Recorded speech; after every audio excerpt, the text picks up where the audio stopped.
education and lower migration through using the experiential entrepreneurship training program.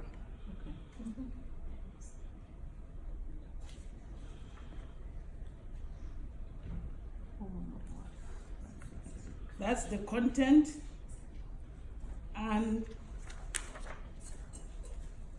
our introduction is that many researches, many books have been written on this issue of empowering rural African women or African women generally. Most of them are there languishing in the libraries, languishing in department corridors, and all the treaties, all the United Nations Convention, international conventions have come out with recommendations, policies that most of the African countries have not implemented. So we found out that there is a gap. The rural women have tended to be neglected.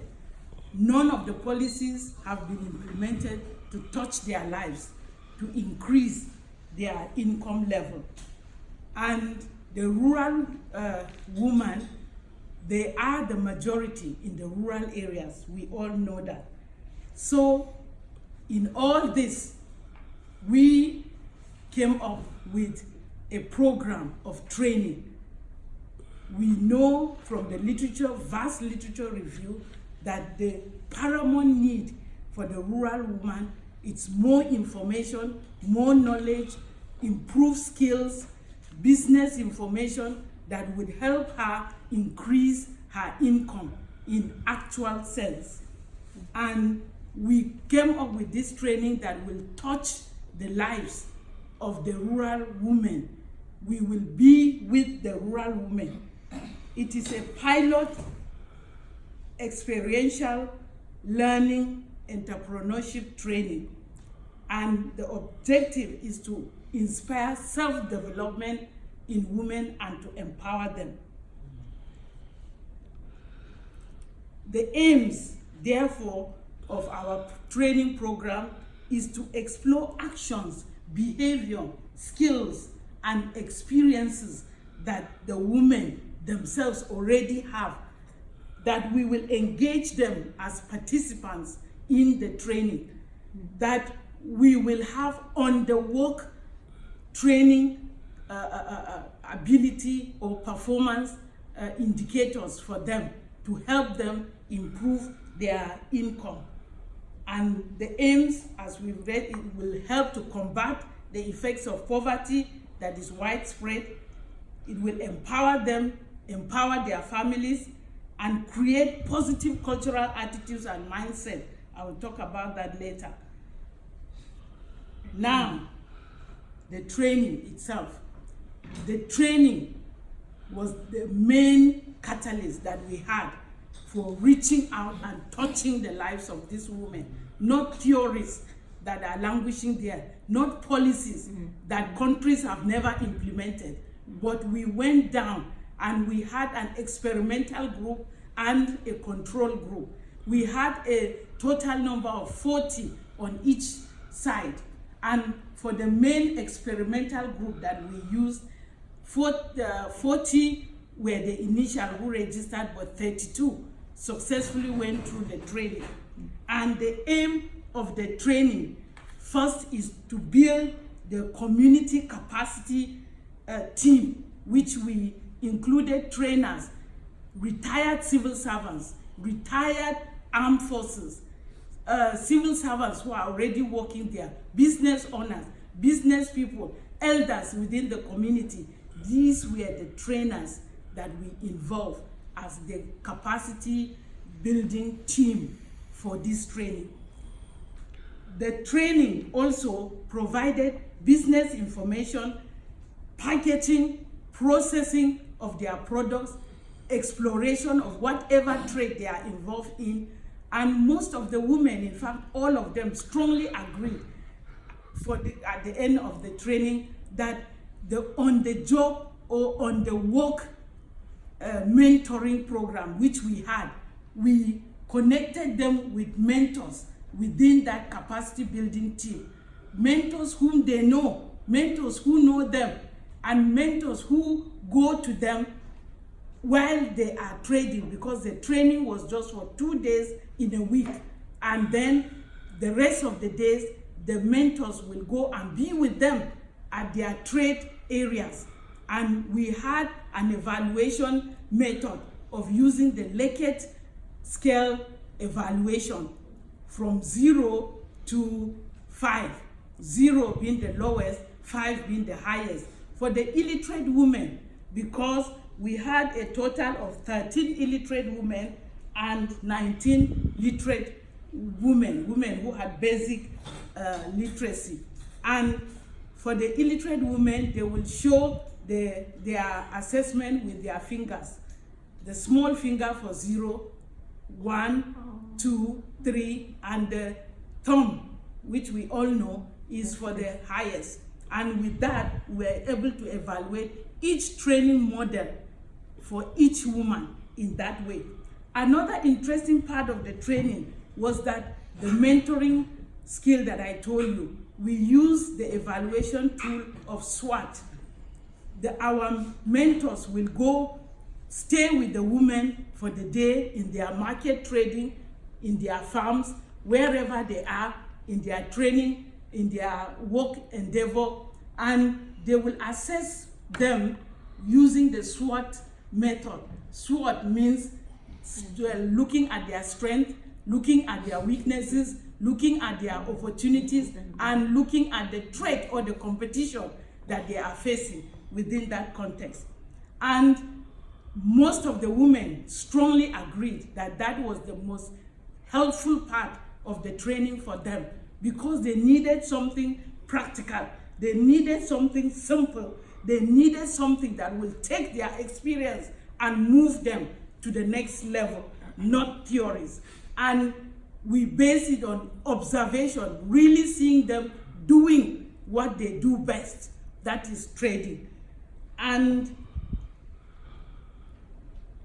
the key issues and challenges that the training we discovered also was that the women really needed to be reached, really needed this type of training to help them diversify some of their business, to help them in knowing more about marketing, to help them in knowing more about what are the market forces, market management. In fact, all the women strongly agreed that the part of the training that involved market management. What I mean by market management is that, look, what the rural women are facing, the challenges they are facing is that most of the officials of the markets are men. 2, most of the rules or demands or taxes that they are being taxed in the market is too much for their businesses, and it erodes a lot of their income. And it is because most of it are set by men. So these are issues that have to be tackled before or concurrently with trying to improve their level. Most of the women also strongly agreed that the course was quite fun, because we use a lot of exercises, we use a lot of role play, we use a lot of scenarios, their own real life scenarios. For example, we will say, what is your typical day? And that will be analyzed in the class. We will also say, if you had a profit of, you were given 2,000 naira and you traded with it and you got 4,000, what is your predicted profit? What should be your real or actual profit? And all these projects help them to be able to move and learn more and move their enterprise to the next level. The recommendations, we found out that if women are to be properly empowered, the change must come from bottom up. and women all agreed in the training that they need a training like this that will actually see them, meet them, hear them, and help and support them. The women agreed or came up with the fact that they remain the driving force in rural and economic development of all the African countries. And it's ironic because all the leaders, presidents, all of us elite from Africa, we are all products of the rural woman. Most of the elders grew up in the rural areas. Most of our presidents now in Africa grew up, were brought up in the rural areas, because most of them are old, they are between 70s, 60s, 90s. They were brought up by a rural woman, yet they've forgotten about developing, giving back. And that is why the issue of mindset, changing the mindset, was crucial as part of this, our experiential learning training. Because the mindset change is not just that the women do not want to improve their lot, but it's because the African elite too need a mindset change, because most of the African elite have a poverty mindset. I will give you an example. Recently, when I went home, I went shopping with a friend, and this friend is she's a bank director, and she said we should go to the market to get some foodstuff from our customer. When we went there, she spent 20 minutes arguing with our customer, a petty trader, a woman petty trader, on decreasing the item she wants to buy from her. She was bargaining. And this is a friend of mine that came and had excess luggage for buying things in Marks and Spencer's, buying designer shops, buying everything. And she is spending 20 minutes pricing for a rural woman to reduce 50 naira from what she wants to change. And I had to come out and pay the money. Then she said, don't spoil her. Oh, she's my customer, don't spoil her. I said, I'm not spoiling her. I am trying to change your poverty mindset. She said, what? She was taken aback. So we have to change, all of us, our poverty mindset in order to empower the rural women to also increase their income. That woman in the market bought those vegetables at an outrageous price. She paid a lot of money on transportation, which is owned by men who extort and exploit this woman. And she has come to the market, a market that hasn't got a shop, a roof on it. And her reduction of that 50 naira might be the only profit she might get on that product. And yet you are spending 20 minutes. Yet when you travel abroad, you don't bargain. Any price that is put there, you buy it. And you have excess luggage incoming.